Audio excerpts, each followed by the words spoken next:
Hi guys, it's me, Charmise, and I am back with another module for Public Speaking 101 with Professor Mo.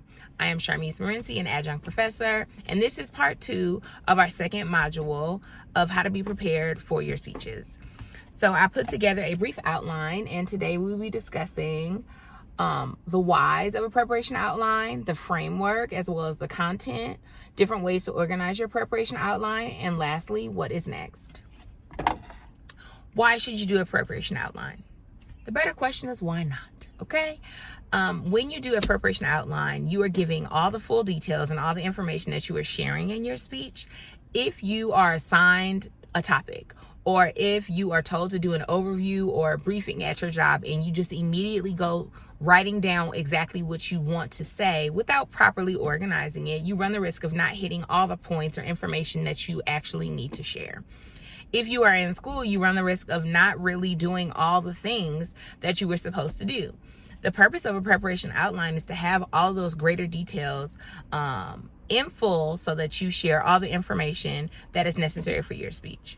Every main point of information, every sub point that supports what you're trying to say, any references or anything that you need to share, it helps with the flow of your speech. But doing a preparation outline as opposed to a manuscript is advantageous because it's the blueprint, it's the bones of everything that you plan to share. And it's going to support you a lot better than if you were just to go into writing a manuscript. The next thing that I want to talk about is the framework. A preparation outline, much like what I gave, is lines and details, okay? But the framework visually for this is going to be symbols and indentations. Symbols and indentations, okay? So an example of a symbol is what you see here, the Roman numerals that I have written. An example of the indentations, you see when I went from my main points to my sub points, you see I indented and went in a space. The visual framework of a preparation outline is aesthetically pleasing, honey. It's letting my eyes know exactly where to go. It's not a blob of paragraphs. It's not unorganized. It's not a bunch of information that's not labeled. It is everything exactly where it's supposed to be.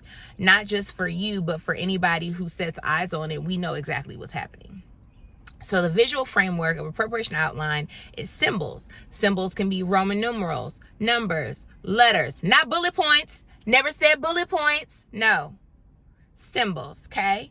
Indentations. Every time you move from a main point to a sub point to a sub point, you want to do that proper indentation, okay? In addition to the framework, I really want to heavy on the complete sentences. A preparation outline, I said, is all the details, all the bones, but it's in full, okay? So any information that you put should be a complete thought or a complete sentence. It is not a gentle reminder for you. It is not tell the people such and such. It is not explain such and such. It is not one word. It is a complete sentence, okay? So the next thing I want to talk about is the content. What's all in a preparation outline? So this is my little instructor book, and I'm just going to kind of show you a little bit of what I will be talking about. But essentially, a preparation outline tells you everything that you're going to be discussing. So the first thing you might have is a title, okay? What's the title of your speech? Second thing you will have is a central idea, which I don't really rock with that, but like live your life, you know? Especially if your instructor asks you to do it, that's what you do. After you've done that, you might want to annotate your way you're organizing your speech. We can talk about that later. But I would say after your title, you have your purpose statement, and your purpose statement is going to let you know or remind you of the purpose of your speech. So if your speech is to inform, you would say, the purpose of this speech is to inform the audience of how to bake cookies. The purpose of the speech is to inform the audience of 3 places they should go for spring break. So you've put a clear purpose there. If you were doing a persuasive speech, you would say the purpose of the speech is to persuade the audience on donating to the organization that you've chosen, or persuade the audience to stop biting their nails, whatever that looks like. If you're doing an introduction speech, you would say the purpose of the speech is to introduce myself to the audience. If you were commemorating, you say the purpose of the speech is to commemorate my grandmother, to commemorate the Los Angeles Lakers, to commemorate my time on the softball team at my high school, whatever that looks like for you. But it's a clear understanding of what you plan to accomplish within your speech. Okay? After you've done that, you want to clearly label your introduction, your body, and your conclusion. Then you will have your bibliography. So let's talk a little bit more in depth about the content of your preparation outline. So in your introduction, you are going to do a myriad of things. The first thing that you're going to do is grab the audience's attention, okay? You're going to grab their attention, and then you're going to move into something that makes your speech relatable and something that also makes you a credible person, whatever that looks like for you. The primary thing that I also want to see aside from attention is previewing the information that you plan to provide. A preview statement looks like, today we will discuss A, B, and C. And A, B, and C are going to be in the body of your speech. Today you will learn A, B, and C. Today I will capture A, B, and C. But a preview statement is much like a movie trailer. It previews all the information that you plan to discuss moving forward, okay? So an introduction, very chill. Is it bullet pointed? Not all the time, but it's definitely not a blob of information. If your attention or your hook is one bullet point, your next point may be your credibility statement, and your third point would be your preview statement. After you preview that information, you can go directly into the body of your speech, okay? The body of your speech is the bread and butter of your speech. She's big. She's thicky thick. You know what I'm saying? So you need to have all of your pertinent information here. On average, you may have 2 to 3 bullet points 2 to 3 main points within the body of your speech. Each main point, like I mentioned before, should be a complete sentence. It may look like, 1 or 2 sentences, followed by and supported by sub points, and sub points. So you would do your main point followed by your sub points, and then if you have additional information, you hit them with a sub. Do you see the symbols? Do you see the indentations? Because it's there, okay? So the main points in your speech are going to be the primary thing that you want to discuss, and then everything else is cake. But in between the main points, you also want to have transitional statements or some type of connective. Another option is to have a signpost, and a signpost looks like first, next, or last. I definitely think that I want to put some sources of information into the description of this, so to give you a little bit more insight. Obviously, I'm teaching from my car. But the body of your speech should be hefty with information, and each main point should be supported by 2 to 3 main points of information. And if you have a backstory or any additional information, any examples, anything that's going to further echo your point, you want to hit us with a sub. Okay. So in the body of your speech, each main point, as you create that flow for your speech, you want to have some type of transitionary statement. So an example of a transitionary statement might be, now that you know this, we will explore that. So if I were doing a speech about a process of baking cookies, I would say, now that you understand, now that we've listed all the ingredients, we will now discuss baking preparation. And then maybe your third point, now that we've combined all ingredients, we will discuss the next steps.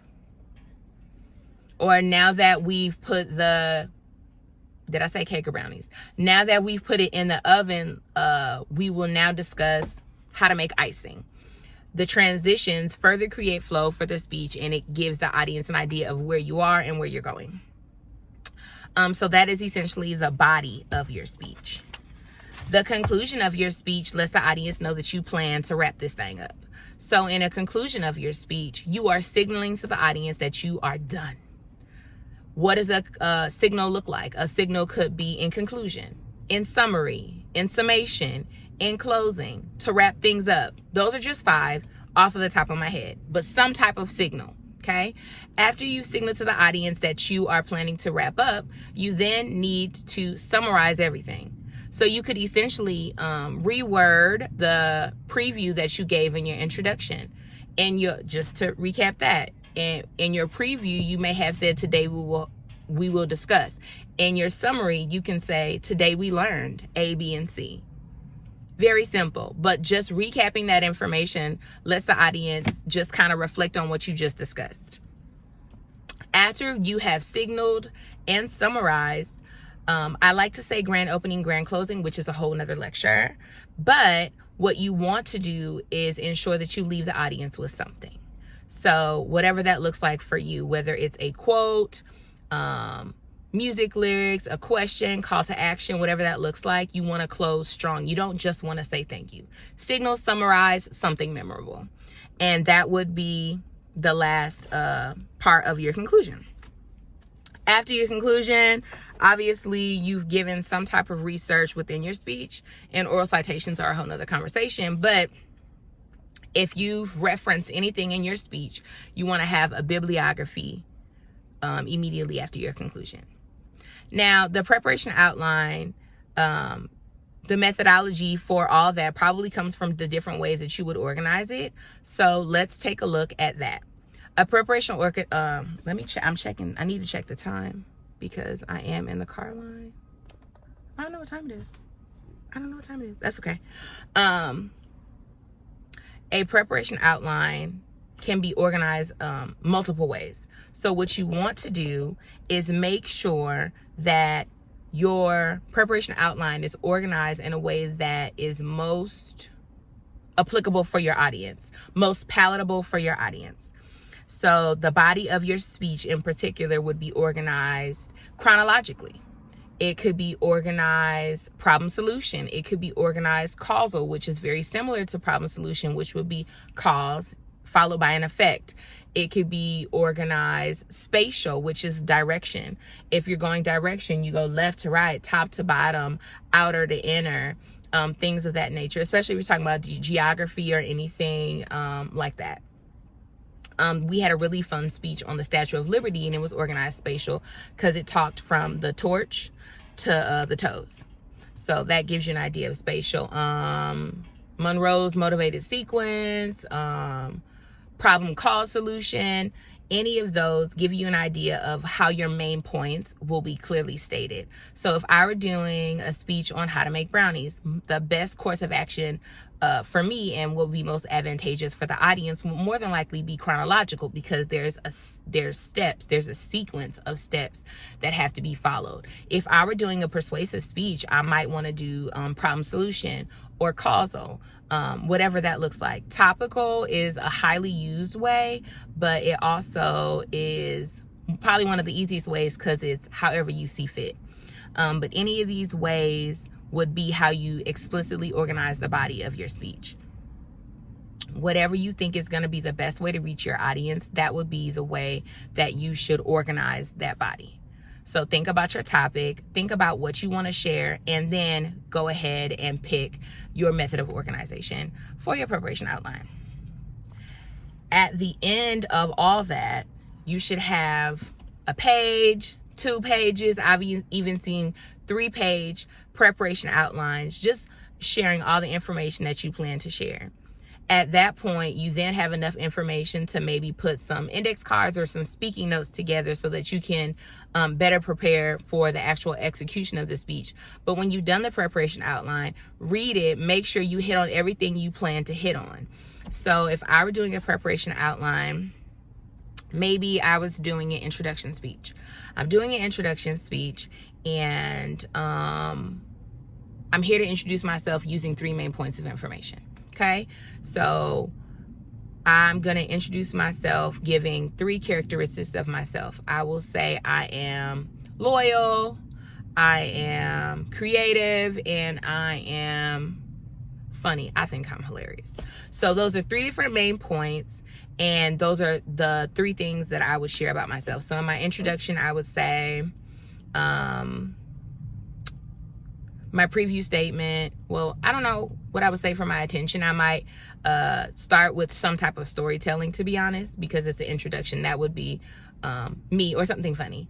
But I would preview, today I will introduce myself by sharing 3 characteristics about myself. I am loyal.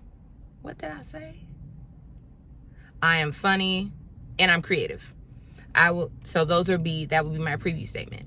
So my first main point, full sentence, not short, it would say, I am a really loyal friend. Okay, so that's the main point. And then my sub points of information might be, I always show up for my friends no matter what. I'm never going to ask questions. I'm always going to be supportive. I really enjoy listening to my friends and just making sure that I am a cheerleader for them. I would just continue to expound on different things with multiple sub points of information. Then if I talk about my second main point, talking about creativity, I'm a very creative person, period. That's a full sentence. My sub points of information to follow would say, I love to sew. I used to write music and I was actually in a singing group. Baby, what a time, right? I enjoy DIY and making things with my kids. I would just support why I'm creative. Boom. So that's at least 3 bullet points of information, further expounding on what I asserted, which is I'm a creative person. My last main point is I'm funny. So I would say I am constantly making my friends laugh with my funny jokes. No, that's too long. Too long. I believe I'm a really funny person, period. Right?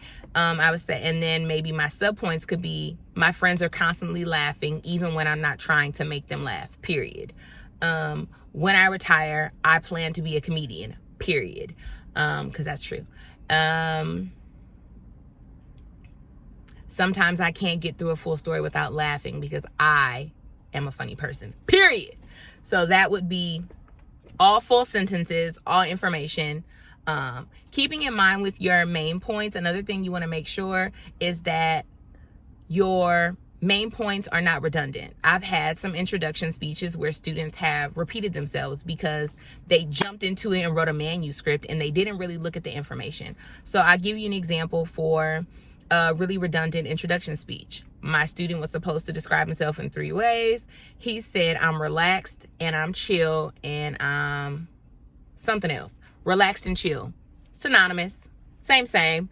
And because you can't see it laid out in a preparation outline, you don't realize that your points kind of echo each other. They're redundant. You're repeating yourself. You're saying a lot of the same things, but using different words. So it's really important to lay that groundwork in a preparation outline. I kind of feel like that's it. I'm not 100% sure. I had to turn off my car to record and I'm hot, baby. But just a simple recap. Today we talked about the preparation outline. In the previous part, when I said proper preparation prevents poor performance, and I think I just want to say that again, because if you walk in front of an audience and you're not prepared, maybe everybody won't know. Somebody gonna know. So I think it's really important to lay the groundwork of what you want to say so that you have a lot better chance of executing the way that you want it to. Do your preparation outline, make your speaking notes, and rehearse, and then get up there and have a well-oiled, polished speech. Framework. We're giving symbols. We're giving indentations. Content. You have your introduction, your body, your conclusion. Everything is labeled. Everything is laid. Everything looks nice and organized. Everything is a full sentence, a complete thought of everything that you plan to share. You're giving main points of information, 2 to 3, supported by sub points of information, 2 to 3. And if you're feeling really fancy, you hit them with a sub, okay? Hey guys, I didn't end up finishing my lecture because my phone overheated, but I just wanted to finish out. I'm trying to hold my phone out of the sun. Lesson learned. But after you have your main point, your sub point, and your sub point of information within your body, be mindful of how you transition to each of your main points with some type of connective, i.e. a transitional statement. Now that you know this, we will learn this. Now that I've said this, let's explore this. If you're feeling really ambitious, you could also do a signpost, which would just be before each of your main points of information. You would say first, next, last, first, second, third, something of that nature. Then you have your conclusion where you signal that you're wrapping things up, as well as you summarize, and then you give us a good little closing. We also reviewed ways to organize your speech: chronological, spatial, problem solution, causal, Monroe's motivated sequence, problem, cause, solution. Any of those could be ways that you choose to organize the body of your speech. I would just challenge you to not go the topical route and organize however you see fit. Think about how the audience would best receive the information that you're providing. Once you finally finish your entire preparation outline, do some brief speaking notes and rehearse as much as you can, and make sure that you execute the best speech possible. The only other thing that I would also maybe include in the preparation outline are some delivery cues. Delivery cues would be different things you plan to execute in your speech, whether it's to pause, to breathe, to be more expressive, to use your hands, to walk around the podium, to engage, to make eye contact. Anything that will enhance the overall delivery of your speech can be annotated in your preparation outline and or your speaking notes. But that is the lecture on preparation outline. I hope you found it helpful. If I were to think of a discussion question, I would say, I